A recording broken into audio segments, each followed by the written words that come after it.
राधे राधे। आज मैं आपको दशा माता की कहानी कहने जा रही हूँ। आशा करती हूँ आपको पसंद आएगी। होली के अगले दिन से दशा माता की कहानी सुनते हैं। दशा माता का पूजन प्रत्येक स्त्री, विधवा, सुहागन सबको करना चाहिए, क्योंकि यह पूजन एवं व्रत घर की दशा को सुख समृद्ध रखने हेतु किया जाता है। कहानी इस प्रकार है।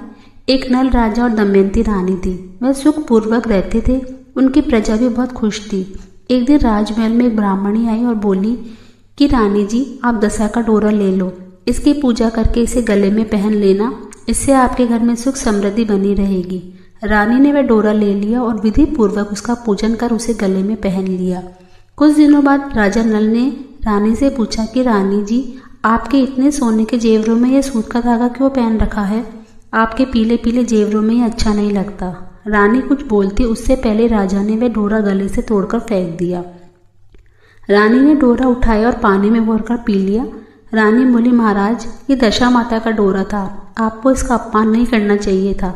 जब रात्रि में राजा सो रहा था तब उसके सपने में एक बुढ़िया महल से आती दिखी और लक्ष्मी माता जाती दिखी। सुबह उठकर राजा ने अपना सपना रानी को सुनाया। रानी बोली, आपने हमारी अच्छी दशा को जाते हुए और बुरी दशा को आते हुए देखा है। अब हमको यहाँ रुकने का कोई फायदा नहीं होगा। और राजा रानी अपने पोते को साथ लेकर देश छोड़कर चले गए। रास्ते में सेठ जी का मित्र का घर आया। दूतों ने कहा, सेठ जी, आपका मित्र आया है। सेठ ने पूछा, कैसा है? दूतों ने कहा, फटे हाल पैदल ही आ रहा है। सेठ जी बोले, बाहर के कमरे में रुकवा दो, नहीं तो मेरी बहू बेटे क्या सोचेगी कि मेरा कैसा मित्र है। राजा रानी को जिस कमरे में रुकवाया वहां पर सेठानी का 9 लाख का हार खूंटी पर टका हुआ था। रानी ने देखा कि वह हार दीवार निगल रही है। रानी बोली, महाराज, हमको यहाँ से निकल जाना चाहिए, नहीं तो हमारे ऊपर चोरी का इल्जाम आ जाएगा। वह दोनों रात को चुपचाप ही वहां से चल दिए। आगे चले तो राजा की बहन का घर आया। राजा ने बहन को खबर पहुंचाई, तुम्हारा भाई आ रहा है। बहन बोली, कैसे आ रहा है? नौकर बोले, फटे हाल पैदल ही आ रहा है। बहन बोली, बाहर के पीपल के पेड़ के नीचे रुकवा दो। बहन भाई से मिलने गई, चावल मुख खाने को लेके गई। जैसे ही राजा नल ने उन चावलों को छुआ वह लट कीड़े हो गए। तब रानी ने वहीं पर गड्ढा खोदकर उन्हें गाड़ दिया।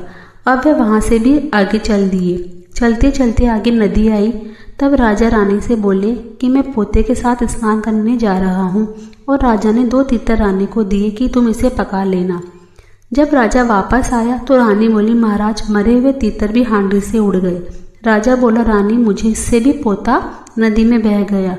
दोनों बहुत दुखी हुए और विलाप करने लगे और वहां से भी आगे चल पड़े। रास्ते में उन्हें सूना बंजर एक खेत मिला। वह दोनों वहीं पर रात्रि में सो गए। सुबह हुई, उसी खेत के मालिक आया और देखा कि मेरे 12 बरस का सूखा खेत कैसे हरा हो गया। वह माली उन दोनों के पास गया कि आप लोग कौन हो? राजा बोले, हम पे तो फीका पड़ा है, रहने को जगह नहीं थी, इसलिए रात को यहीं सो गए। तब माली बोला कि आप लोग इसी खेत में रहो। राजा रानी दोनों उसी खेत में रहने लगे। समय बीतता गया और फिर वही होली का दिन आया। राजा वह कुएं से पानी भरता तो बार बार वही हल्दी की गांठ व डोरा पानी में आ जाता। वह फिर उन्हें फेंकता, फिर आ जाता। फिर रानी बोली, महाराज, आप बार बार पानी क्यों वापस डाल रही हो? राजा बोला, बार बार पानी में सूत की कोकड़ी और हल्दी की गांठ आ रही है। तब रानी बोली कि अब की बार आए तो आप यह मुझे दे देना। राजा बोला, तुम्हारे यह डोरा यहाँ भी चैन नहीं ले रहे। रानी बोली, यह तो अब आए तो आप मुझे दे देना। फिर रानी ने होली दहन के समय कोकड़ी को झट दिखाकर विधि पूर्वक दशा माता का व्रत किया। कुछ दिनों बाद राजा रानी से बोला कि रानी, इस देश के राजा की यहाँ स्वयंवर है, तुम मेरे कपड़े धो देना, मैं भी वहां जाऊंगा।